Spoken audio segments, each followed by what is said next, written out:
స్నేహితులారా, ఈ సమయాన్ని బట్టి దేవునికి వందనాలు తెలియజేస్తూ ఉన్నాను. ప్రేమపూర్వకముగా మిమ్మల్ని అందరినీ వాక్య ధ్యానంలోనికి ఆహ్వానిస్తూ ఉన్నాను.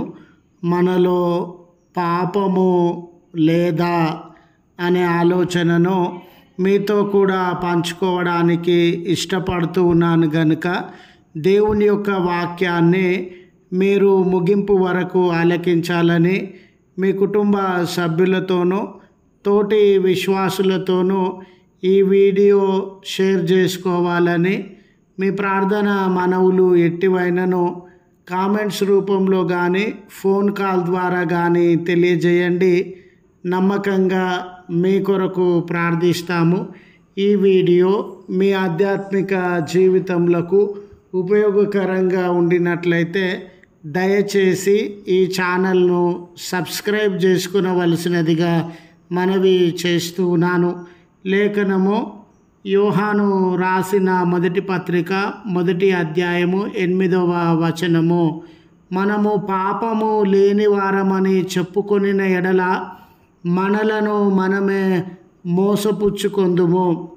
స్నేహితులారా, మానవ జాతి భూమి మీద మనుగడలో ఉన్న జీవులన్నిటిలోనూ శ్రేష్టమైన జాతి అని, అట్టి మానవ జాతిని, మానవులను పాపులని సంబోధించకూడదు అని, మనిషిని పాపి అనకూడదు అని లెక్చర్లు, బోధనలను చేసేటటువంటి వారు ఎంతోమంది ఉన్నారు. మానవులను పాపులంటే అది నేరమని, మానవులను తృణీకరించినట్లవుతుందని, మానవులను పాపులని పిలిచేటటువంటి వారు అది సరి అయినటువంటి విధానము కాదు అని పలికేటటువంటి వారుగా ఉన్నారు. మరికొంతమంది అయితే ఒక అడుగు ముందుకు వేసి పలాని స్థలంలో, పలాని దేశంలో మేము పుట్టినామో, ఆ పలాని స్థలము చాలా పరిశుద్ధమైనటువంటి స్థలము, మేము ఆ స్థలంలో జన్మించినాం కనుక మేము పాపులము కాము, మేము పవిత్రమైనటువంటి వారము అని చెప్పుకునేటటువంటి వారుగా ఉన్నారు.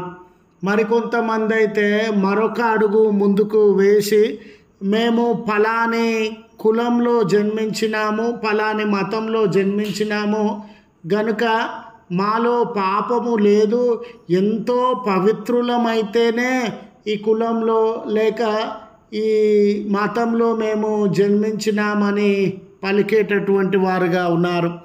స్నేహితులారా, సాధారణమైనటువంటి ఆలోచనను మనము గావించినట్లయితే ఒక స్థలంలో పుట్టినంత మాత్రాన ఒక మనిషి పవిత్రుడుగా మలచబడడు, లేక ఇతరత్ర జాతి అనే కులము అనే జన్మించినంత మాత్రాన అతడు మంచి వాడైనట్లుగా లెక్కలోనికి తీసుకోలేం. చూడండి, ఏ మనిషి అయినా కూడా ఈరోజు తన హృదయము మీద చెయ్యి వేసుకొని నిజమేనండి, నేను ఏ తప్పుదము చేయలేదండి, నాలో ఏ పాపము లేదు, ఏ చెడు ఆలోచనలు నా మనసులోనికి రావు, నా కనుదృష్టి ఏ చెడు దృష్టి కాదు, నాలో పక్షపాతము లేదు, స్వార్థము లేదు, అసూయ ద్వేషములకి నేను అతీతమైనటువంటి వ్యక్తిని, పగ, దురాశ, కోపము, మోసము, అబద్ధము లాంటివి ఏవి నా జీవితంలో లేవు, నేను నిజంగా నా హృదయం మీద చేయి వేసి చెప్పగలను అనే ఒక్క వ్యక్తిని కూడా మనము బహుశా కనుగొనలేమేమో. ఎందుకనంటే మానవులందరూ ఏదో ఒక బలహీనత, ఏదో ఒక తప్పిదంలో చిక్కుకున్నటువంటి వారే.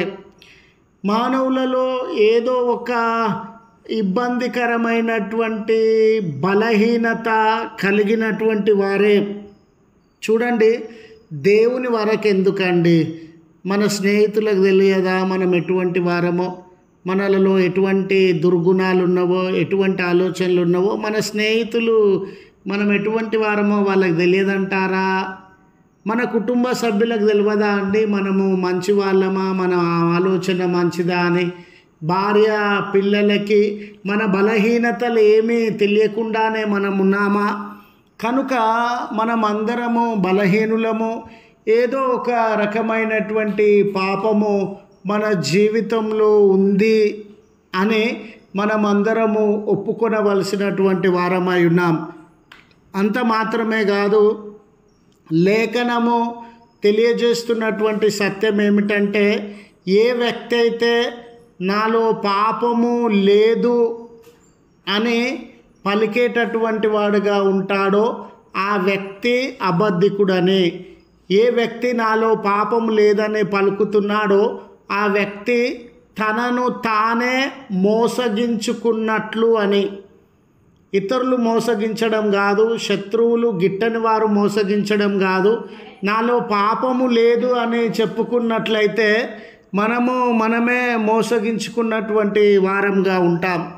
అయితే ఈ పాపము వలన మనము సంపూర్ణతలోనికి నడిపించబడము.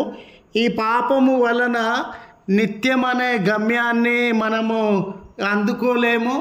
అందుకే ఈ పాపం నుండి బయటకు వచ్చేటటువంటి మార్గాన్ని మనము అన్వేషించేటటువంటి వారంగా ఉండాలి.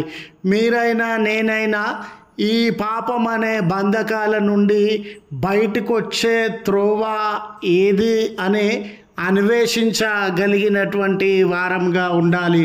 చూడండి, కొన్ని స్థలాలను 10 సార్లు సందర్శిస్తే మనలో ఉన్నటువంటి పాపము దూరం అవుతా ఉందా?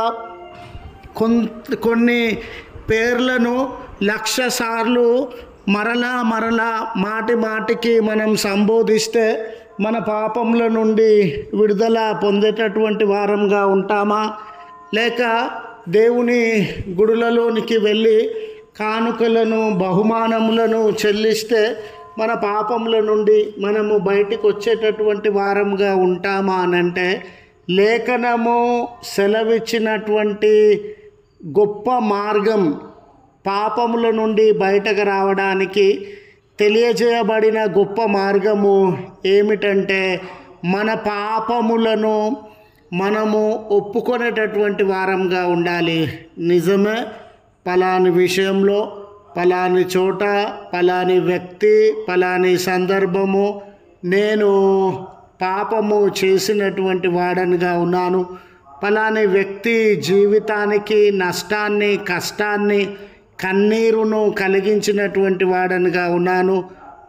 పలాని దుర్గుణములు నాలో ఉన్నవి అని మనము ఒప్పుకొనినప్పుడు దేవుడు ఆ పాపముల నుండి మనలను విడిపించేటటువంటి వాడుగా ఉన్నాడు. కేవలము నోటితో ఒప్పుకోవడం కాదండి, ఆ పాపములను మనము విడిచిపెట్టేటటువంటి వారంగా ఉండాలి. గతంలో పాపంలో ఉన్నామనుకోండి, గతంలో కోపంలో ఉన్నామనుకోండి, దురాశలో ఉన్నామనుకోండి, స్వార్థంలో ఉన్నామనుకోండి, దానిని నిజమే నా బలహీనత ఇదని ఒప్పుకొని దాన్ని విడిచిపెట్టినప్పుడు దేవుడు నమ్మదగినటువంటి వాడు కనుక మన పాపములను ఆయన క్షమించి వాటిలో నుండి మనకు విడుదల అనుగ్రహించేటటువంటి వాడుగా ఉన్నాడు. కాబట్టి పాపము నుండి బయటకు రావడానికి ఇది శ్రేష్టమైనటువంటి మార్గం అని తలంచుచు ఈ మాటలను ముగిస్తూ ఉన్నాను. ప్రార్థించుదము. కృపగల తండ్రి, ప్రేమగల మా దేవ, నీ పరిశుద్ధ నామమునకు వందనాలు చెల్లిస్తూ ఉన్నాం. మానవుడు శాస్త్ర పరిజ్ఞానంలోనూ సౌకర్యములను సమకూర్చుకోవడంలోనూ ఎన్నో గొప్ప విజయములను సాధించడంలోనూ నేర్పరితనాన్ని ప్రదర్శించినప్పటికీ వ్యక్తిగతంగా ఎన్నో దుర్గుణములు, ఎన్నో చీకటి సంబంధమైనటువంటి ఆలోచనలను కలిగినటువంటి వాడుగా ఉండినాడు కనుక తప్పిదములు, పాపములతో మానవ జీవితము నింపబడి ఉన్నది అనే సత్యాన్ని మేము గ్రహించడానికి ఇష్టపడుతూ ఉన్నాం.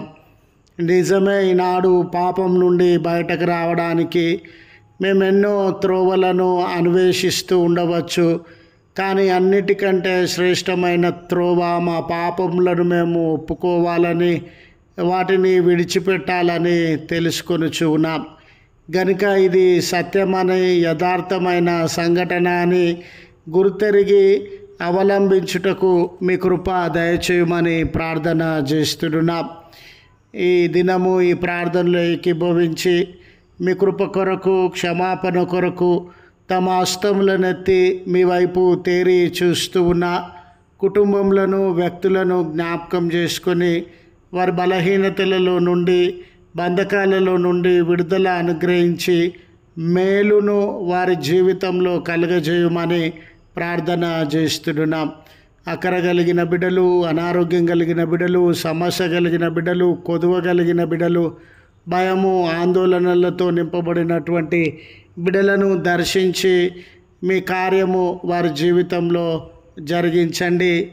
దయగల తండ్రి, జన్మదినంను జరుపుకొనుచు ఉన్న బిడ్డల పక్షాన, వివాహ దినమును జ్ఞాపకం చేసుకొనుచు ఉన్న జంటల పక్షాన మీ ఎదుట మేము ప్రార్థన చేస్తున్నాం. దూర ప్రయాణములకు సిద్ధపడుతున్నటువంటి బిడ్డల పక్షాన మీ ఎదుట మేము ప్రార్థన చేస్తూ ఉన్నాం. బిడ్డలను దీవించండి. గడిచిన కాలమంతా కాపాడినందుకు వందనాలు. రానున్న కాలం అంతటిలో మీ కృప వారి మీద కుమ్మరింపజేయమని క్రీస్తు పేరట వేడుకొనుచు ఉన్నాం తండ్రి. ఆమెన్. తండ్రి, కుమార, పరిశుద్ధాత్మ త్రియేక దేవుని దీవెన మనందరికీ తోడై ఉండి మనలను కాపాడునుగాక. ఆమెన్.